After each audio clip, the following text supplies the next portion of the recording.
Amis fermiers, amis fermières, bonjour, bienvenue à la ferme, bienvenue sur Cocotte TV. Aujourd'hui, je vous présente le K70 de Corsair. Il s'agit donc de l'évolution du premier clavier mécanique, le K60 de Corsair, dans la gamme Vengeance, donc quelque chose à destination de nous, les joueurs, les fragueurs, les acharnés du clic.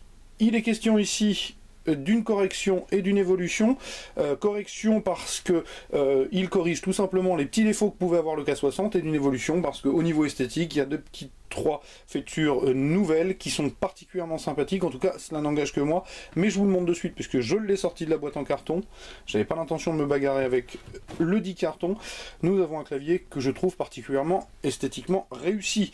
Nous avons, en termes de bundle, le set de touches supplémentaires, donc touches, je vous le montre, légèrement incliné avec un dôme en caoutchouc rouge strié de façon à faciliter l'appréhension, le képuleur pour manipuler tout ça tranquillement, je le garde de côté. Nous avions aussi classiquement les clauses de garantie et le guide de démarrage rapide fourni avec. Alors, comme vous le voyez, clavier full, non tankless, donc clavier de taille normale, je cherchais mes mots, pardon. Il est question donc de switch, j'en enlève quelques-unes pour que vous puissiez voir, rouge, ainsi que la barre espace. Donc, je disais, deux switches rouges avec, comme vous le remarquez, avec les petites LED, un rétroéclairage intégral. Il sera question de personnalisation, c'est-à-dire que chaque touche pourra être illuminée ou pas en fonction de ce que vous souhaitez, et ce individuellement, ce qui est plutôt sympathique. Au niveau des switches, donc rouge. Au niveau des touches doubles, pas de tringlerie ni d'épingle, des faux switches pour assurer la stabilité. Au niveau du look, je le disais, à nouveau un châssis en alu.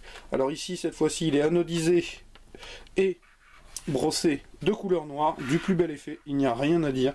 À ce niveau-là, c'est la pure réussite, cela n'engage que moi, je le répète. Le petit Corsair qui, cette fois-ci, est aussi anodisé noir. En termes de clavier, layout AZERTY, complet, je l'ai dit, les touches de fonction classiques, donc touche au profil haut puisque mécanique.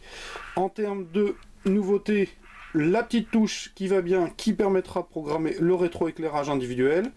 La touche, alors là pas nouveauté, mais la touche de rétroéclairage intégral, la touche qui va permettre de bloquer le bouton Windows, les LED d'indication, les petites touches qui permettront de surfer au niveau du multimédia, couper le son, et la fameuse molette en aluminium strié pour régler le volume. Le châssis est en plastique en dessous, avec les pattes de surélévation avant et arrière. Sur les tranches latérales, rien de particulier. Sur la tranche supérieure, un petit hub, en tout cas un port USB pour les clés. Et ici, le réglage à la volée du pooling rate, donc de 1000 Hz jusqu'à 125 Hz.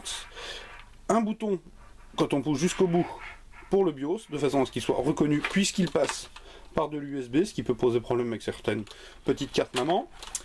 J'avais oublié, mais je vous le présente, le repose-poignet. Donc plastique gomme, petit trou, de façon à assurer encore une fois l'antidérapage. Les pattes par contre sont des pattes qui risquent de casser, ça c'est peut-être le petit défaut.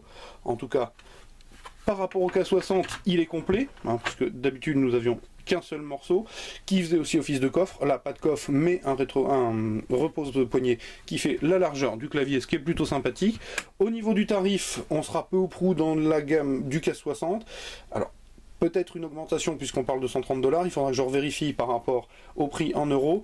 Que dire d'autre? Que je le dis, il est réussi. Qu'au niveau de la technique, le NK Roller est de 20 touches, qui est largement suffisant. Le pooling rate 2000 Hz, et pour le reste, switch rouge. Que dire? Un clavier, à mon sens, abouti. Et je vous invite à venir lire le test écrit qui paraîtra très prochainement sur cocotland.com, et je vous invite à rester bien évidemment avec nous. Et je vous dis à très bientôt. Au revoir.